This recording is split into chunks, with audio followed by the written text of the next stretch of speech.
কালো মুঙ্গিটাই শাকিব খানকে চাই নাই, এই কথাটা বলার কারণও রয়েছে।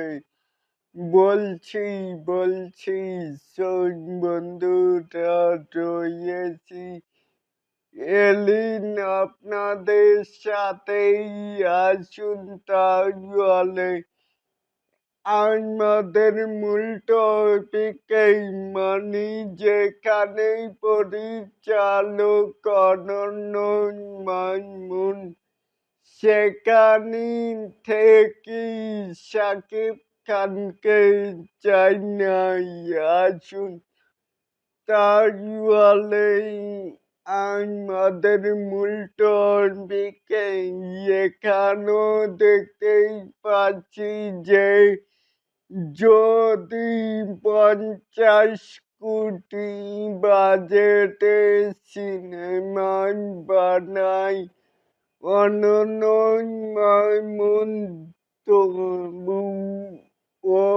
শাকিব খানকে সেই সিনেমা করা উচিত না।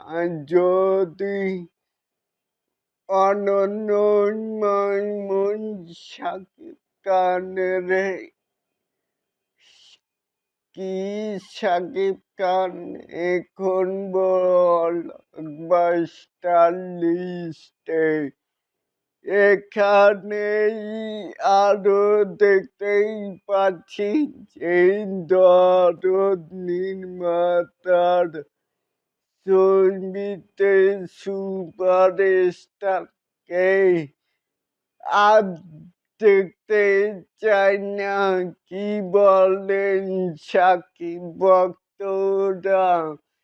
তাহলে কি বুঝলেন এই যে পরিচালক অনন্য মাহমুদ কিন্তু কথা কয় একটা, কিন্তু তার কোনো কাজের সাথে কথার কোনো মিল নাই।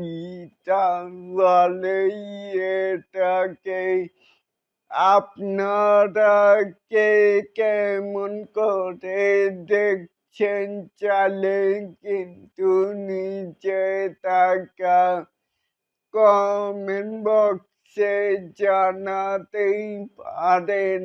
আর এরকম আরো নিত্য নতুন মেগাই স্টার শাকিব খানের আপডেট পাওয়ার জন্য অবশ্যই চ্যানেলটিকে সাবস্ক্রাইব করবেন and বেল বাটনটিকে বাজিয়ে দিবেন।